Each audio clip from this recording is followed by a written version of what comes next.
At 0345 hours, somewhere deep in the Sea of Japan, two Russian submarines glide through black waters, silent, hidden.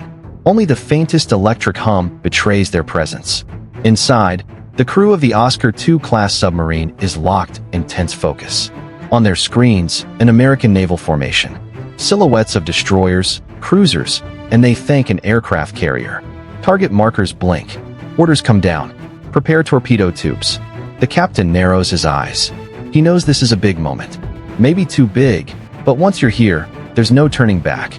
In the Combat Information Center of the USS Curtis Wilbur and Arleigh Burke-class destroyer, the atmosphere is just as tense, but for a different reason.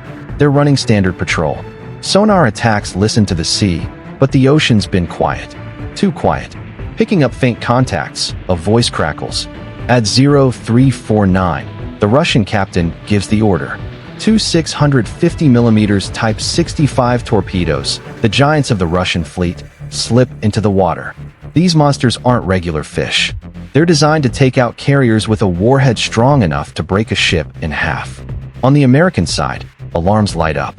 Torpedo in the water, bearing 215. The crew snaps into motion. Engines roar. Sonar techs shout out coordinates. And the destroyer starts a hard turn to port. But here's the twist. The Russians have misidentified their target. There's no carrier here, just supply ships and destroyers. Someone made a fatal error. And now both sides are on the brink of an international disaster. As the torpedoes close in, U.S. sailors scramble. But do they have the tools and the time to survive? The Sea of Japan isn't just any patch of water. It's one of the world's most tightly watched regions. Russians, Americans, Japanese, and South Korean ships cross paths here all the time like sharks circling the same pool. On the Russian side, the Oscar-II class submarine leads the charge.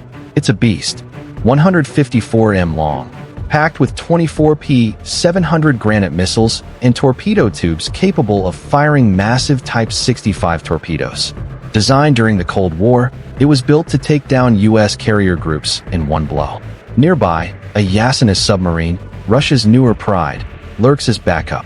The Yasen is sleek, modern, and packed with caliber cruise missiles. Its sensors are more advanced, but the catch is it relies on the Oscar's old-school muscle to do the heavy lifting. On the U.S. side, the USS Curtis Wilbur is one of the Navy's most advanced destroyers. Part of the Arleigh Burke-class, it carries the Aegis combat system, 96 vertical launch cells, SM-2 and SM-6 missiles. SE was close-in weapon system, and Mark 46 torpedoes for anti-submarine warfare. But it's not alone. Nearby, a USNS supply ship plows through the waves, loaded with fuel and cargo. It's a sitting duck, unarmed and vulnerable. And here's the kicker. This is the ship that the Russians think is a carrier thanks to bad sonar returns and rushed intel. The Americans now face a deadly underwater threat. Inside the SK, tension is thick. The Oscar-II class submarine is no lightweight. Nicknamed Carrier Killer, it was built to destroy entire U.S. Navy strike groups. The Americans have one shot to react. But what do they have on board to stop the unstoppable? Let's step onto the USS Curtis Wilbur. Aboard the USS Curtis Wilbur, chaos meets control. As the torpedo alarms echo, sailors snap into action. They're not helpless. This destroyer is packed with some of the most advanced systems afloat. First up, the Aegis combat system. Think of it as the ship's brain. It connects radar, missiles, guns, and sensors into one massive web. When a threat pops up, Aegis tracks it, calculates, intercepts, and launches a response all in seconds. For defense against missiles, there's SM-2 and SM-6 surface-to-air missiles. These aren't for torpedoes, but if the Oscar had launched a Granit missile, these would be the first line of defense. Fast, agile, and deadly. But right now, it's an underwater threat. That matters. That's where the ANSQS-53 sonar system comes in. Mounted under the hull, it sends sound waves through the water, listening for the echoes of submarines or torpedoes. Paired with the ANSQR 19-towed sonar array, a long cable trailing behind the ship, the crew can hear deep into the ocean, sometimes tens of kilometers away. Once a torpedo is detected, the destroyer's last line of defense is the 46 Malawian Quach's lightweight torpedo. Fired from deck-mounted tubes or launched from helicopters. These torpedoes chase down submarines with active and passive homing. They're not huge, but they're fast, about 45 knots, and lethal against submerged threats. And if the threat gets even closer, enter the Sea-Wiz CIWS or close-in weapon system. This beast fires 4,500 rounds per minute from a 20mm Gatling gun, creating a wall of lead designed to shred incoming missiles or small boats. It's the ship's oh no button when everything else has failed. But it's not just hardware.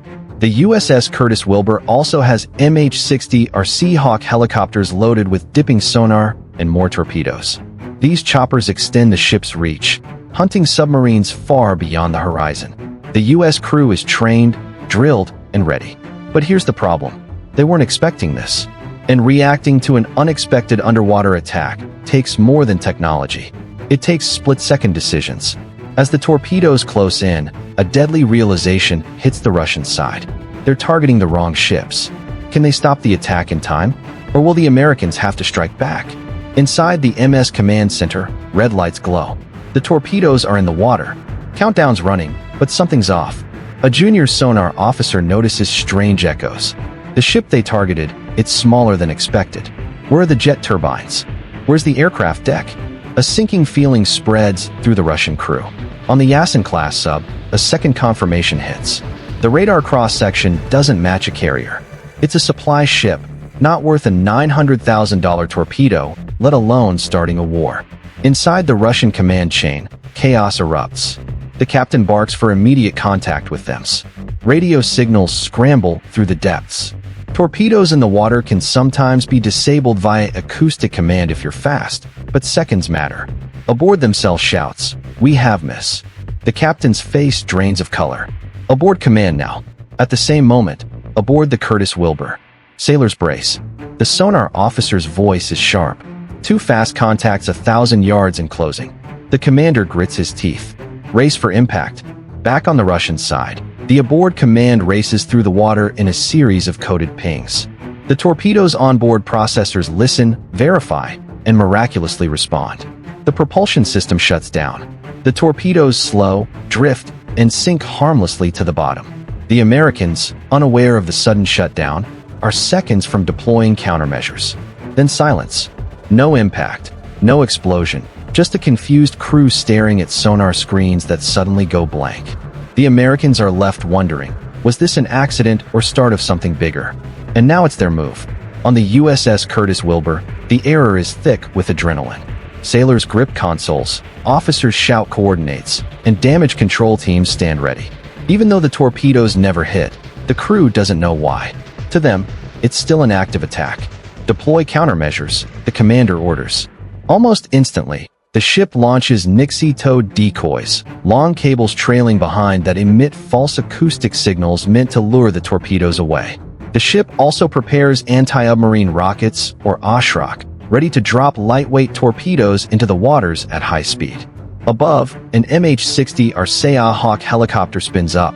Within minutes, it's airborne, skimming over the dark sea, dipping its sonar into the water to hunt for the attackers.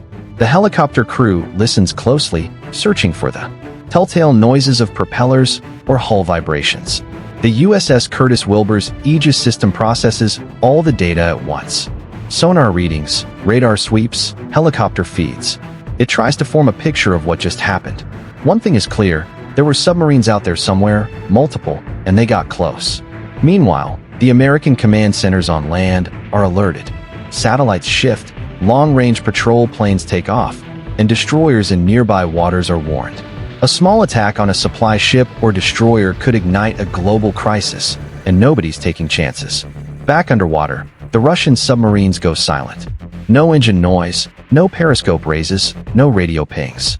It's called going to the mats, lying low on the seafloor, hoping to disappear. But the Americans are sweeping wide, using sonar at various depths, trying to track every possible lead. What makes this even riskier? The Americans still don't know that this was a mistake. From their perspective, it's an unprovoked attack. And that puts every ship, every submarine, and plane in the region on edge. Will the Russians surface and admit their error? Or will they risk a dangerous underwater standoff? And what can the Americans do to prevent this from spiraling into war? Deep below in the Oscar-II's control room, the Russian captain faces a brutal decision. Surface and risk public shame, or stay hidden and risk war. He knows one thing. Silence will only make things worse. Carefully, the crew powers up a low-frequency communication buoy, a device that floats near the surface and can send encrypted messages without revealing the sub's exact position. A coded signal is sent. Ceasefire, misidentification, no hostility intended. It's a desperate attempt to de-escalate. On the USS Curtis Wilbur, the commander receives the message through the fleet network. Skepticism fills the room. Could be a trick, one officer warns. But the higher-ups make the call. Hold fire. Stand by. Observe. At the same time, U.S. surveillance planes spot a subtle sign. The Russian subs are moving away. Slow, deliberate, heading north. Not towards U.S. ships, but back to their own waters. It's a signal the Americans can read. Stand down. Rather than chase, the U.S. ships hold position. The MH-60R helicopter shadows the subs at a distance, making sure no surprises happen. Tensions remain razor-sharp, but neither side wants the headlines. First shots fired at sea. Diplomatic channels light up. Backdoor talks between naval attachés in Moscow and Washington buzz with activity. An international incident has been narrowly avoided. Not because of weapons, but because someone had the guts to slow down and think. What can we actually learn from this near disaster? Why do modern navies still risk so much in crowded seas? Well, let's break it down. This near miss shows one hard truth. Even with the world's best technology, human error can bring nations to the edge of disaster. Submarines rely on sonar, radar, satellite data, but all of it can fail under pressure. Waves, weather, misread signals. It only takes one small mistake. And at sea, where weapons travel faster than decisions, there's almost no room for correction. Modern navies train endlessly for these moments. Not just to fight, but to avoid fighting. From sonar operators to admirals, they're drilled in split-second judgment, diplomacy under pressure, and technical mastery. The incident also reveals the brutal reality of underwater warfare, invisible, silent, and one heartbeat away from catastrophe. And sometimes the smartest move isn't pulling the trigger, it's pulling back. But here's the big question for you.